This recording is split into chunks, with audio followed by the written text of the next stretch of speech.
Hey there, and welcome on back. As always, I'm Carl with Target's Attitude, absent-minded professor of knives and all things sharp. Sit on back, grab your pens and paper. It's Monday, so it must be knife basics, which you really need to know.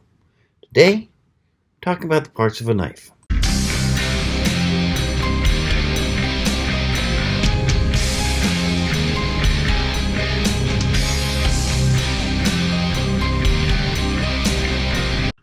Yes, the various parts of a knife.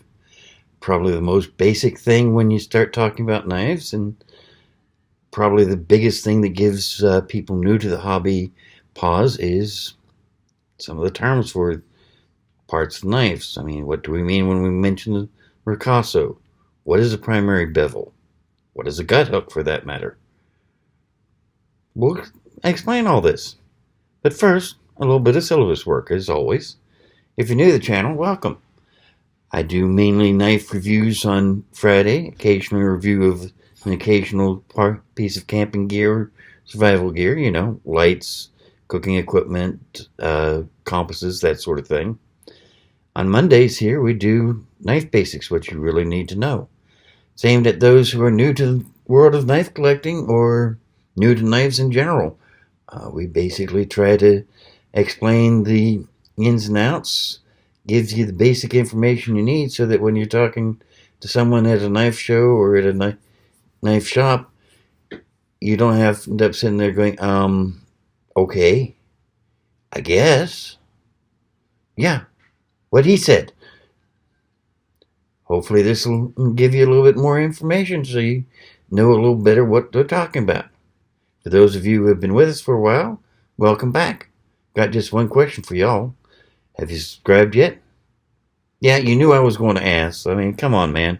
As I keep saying, it's a win-win situation. It's a win for you because you get notified every time I put up a neat new video. It's a win for me because the more channel subscribers I have, the easier it is to get all these neat new things. Plus, it's so easy. Just hit that button right down there that says subscribe, and then you hit the bell next to it. Plus, there's probably a button saying subscribe floating around over here somewhere. And at the end of the video, there'll be a target floating around you can hit too. Lots of ways to subscribe. But on with class. It can get kind of confusing when someone starts talking about all the different parts of a knife. I mean, it's just... But how do I explain this? I could sit here and go, and this is, and you're not going to see it well. Well, okay. We'll go to a professor's best friend, what Don McLean keeps calling death by PowerPoint. So, parts of a knife. I know, kind of stupid, but you gotta get a title shot in there somewhere. Well, let's take a look. We're going to use the knife that I was holding up in the beginning here. And we'll start down here at the end. The pommel, as you can see by the arrow, is the part at the very base of the handle. Not every knife has a pommel. A lot do, but not everyone does. And sometimes the pommel is replaced by a form of a bolster on some pocket knives. Next part is the guard or the bolster. What's the difference? Well, a guard basically has these wings swiping out to protect your hand. They're there so that if you're stabbing into something, your fingers don't slide up the blade onto the edge and cut yourself. And yeah, occasionally, if God forbid you do get into a knife fight, which I really don't recommend unless you've had extensive training, it will help protect your fingers from your opponent's knife sliding down the blade of yours. But as I say, that's worst case scenario. Mainly it's there to protect your fingers from sliding up onto the knife. Next part, tip.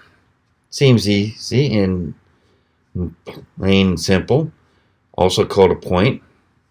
It is the point of the knife blade, part you stab with if you're going to stab, or insert to and start a hole, all that sort of thing. Your spine is the thickest part of the back of the knife, excuse me, or if you're looking at a double-edged dagger, the thickest part of the blade down the center. Like your spine in your body, it helps preserve the knife, gives it its strength and rigidity. Too thin a spine, your knife is just not going to handle things too well. Too thick of a spine, and all of a sudden you've got what, for all practical purposes, is an axe. Even if it is a knife shape, it just doesn't go through things. Now, on this particular one, this is a clip point.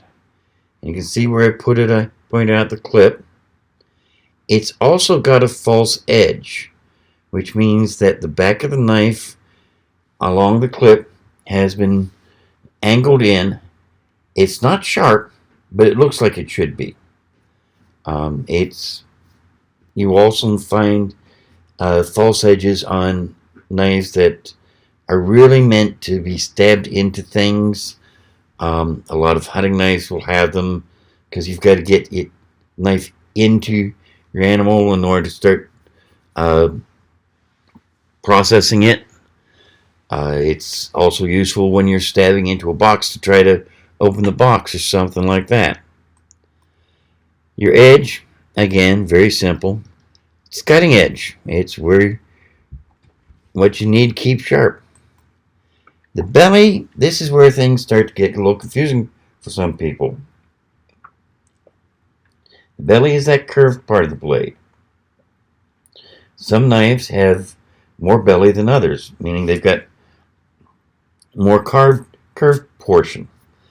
The bigger the belly, the better it is for slicing, because the belly lets you just kind of ride the slice on down so that at least part of the blade is always at a 90-degree angle to whatever it is you're slicing. So, yeah, it makes sense. The bigger the belly, the better the slicing. The smaller the belly, the harder it is to slice. Primary bevel. Now on this one, you can see that the primary bevel starts about a third of the way down the blade from the spine and goes to the edge, where you find the secondary bevel. Primary bevel just brings the knife in so that you can put an edge on it. Sometimes primary bevel goes all the way up to the spine. Sometimes it doesn't even go up as far as this one does. And this is going to get into your knife grinds, which is a subject for another video, but something to keep in mind. Next part is the Ricasso. This is the flat part of the blade that transitions from the actual blade into the tang. It's normally right in front of the guard or bolster, assuming of course your knife has one. Not everyone does. And some of them are very wide and some of them aren't so wide at all. Part of the reason for the Ricasso is that when you go sharpening the knife, if the cutting edge comes right up to the guard or bolster, then it's going to start destroying your guard or bolster whenever you try to sharpen the knife. Either that, or you're not going to get that last little bit of edge sharpened properly. Different knife, and this is because this one has what's called a choil, or also occasionally pronounced coil. It's also been called a sharpening choil. It serves two purposes. One, it gives you a safer way to choke up on the knife if you need to use the knife for delicate work. Let's face it, you don't want to put your fingers right on the cutting edge. And it's also called a sharpening choil because it gives you a break between the end of the edge and the plunge lines, so that when you're sharpening your knife, you're not destroying the plunge lines too much. And I forgot to do a slide showing where the plunge lines are. But you can see it on this one fairly simple because it starts right above the arrow and then goes up and follows along the edge of the primary bevel. Different knife altogether again. This one is a Air Force survival knife. And you notice that this one has what's called a fuller. Fuller has only one real purpose, and that is to remove some metal from the blade to make it lighter. The idea is to put it down from the spine enough that you're not going to lose the strength of the spine, but go deep enough to actually remove enough weight from the blade to make a difference. And you'll hear all sorts of nonsense about fullers.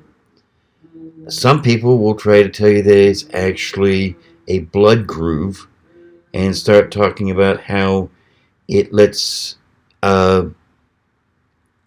whatever you stab bleed out faster by providing a channel for the blood to go through.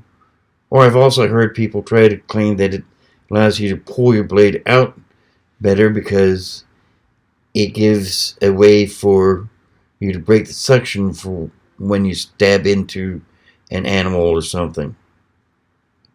Sorry, that's pure bullshit. It doesn't speed up the bleed out at all. It doesn't do a bloody thing to keep the blade from getting stuck in the body or carcass of whatever you're trying to work with.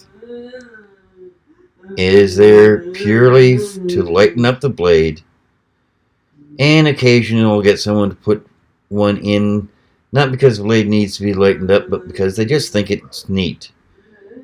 That's not too often, but it does happen. This particular one also has a gut hook on it. Gut hooks are primarily on survival knives and hunting knives or skinning knives, and the name says it all. It's there to hook onto the guts of whatever animal you're trying to process and make it easier to pull them out. I know that sounds disgusting and gross, but let's face it, if you're processing a deer, you don't want to leave the guts in the deer any longer than you need to. They're going to start to go bad a lot faster than anything else, and it just really can add a nasty taste to your deer if the guts start to decay before you get the meat processed properly. Fortunately, I normally hire someone to process my deer for me instead of doing it myself, simply because I don't have a good place to do that. And back to the original knife. You notice that you've got a bit of cordage coming through a hole in the pommel. This is called a lanyard. Lanyard is not there to look neat, though some people do like them. It is there for two things. One, you can wrap it around your wrist to let you keep a better grip on your knife, sort of a safety precaution.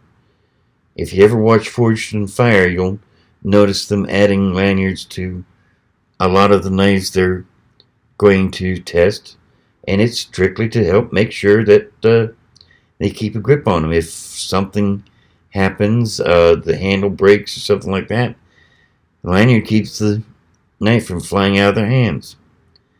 Other thing it's great at is if you live in northern climates and you have a pair of gloves on, it can be kind of hard to get a hold of your knife sometimes. And my son's going nuts. Excuse me, gotta make this fast. But yeah, it gives you a good way to get a hold of your knife, especially a pocket knife that you're trying to pull out of your pocket. If you've got bulky gloves on, it can be a real trick. Lanyard lets you grab it quick and easy. So, there you go. Yes, That gives you quick rundown, kind of fast and dirty, but it gives you the basics. Hopefully it helps you out. We'll do some more terminology later on down the road. I've already done a show on tangs, which is part of the knife that goes through the handle. I'll put a link down below for those of you who want to go back and review that. There are other parts that we'll go through at a later date, but this should give you enough information that, especially with hunting season coming up soon, you'll be able to make some more effective choices. And if you're at a knife show and looking for something to add to your collection, not going to be quite as confused when the guy starts talking about the various parts of the knives and putting out all its features for you. In the meantime, I wish you all luck. You take care. I'll leave a couple videos right here that you might find interesting. I hope you do anyway. And of course, as always, you just hit this little target over here to subscribe. And we'll see you on Friday when we'll do another knife review. Meantime, take care. Bye now.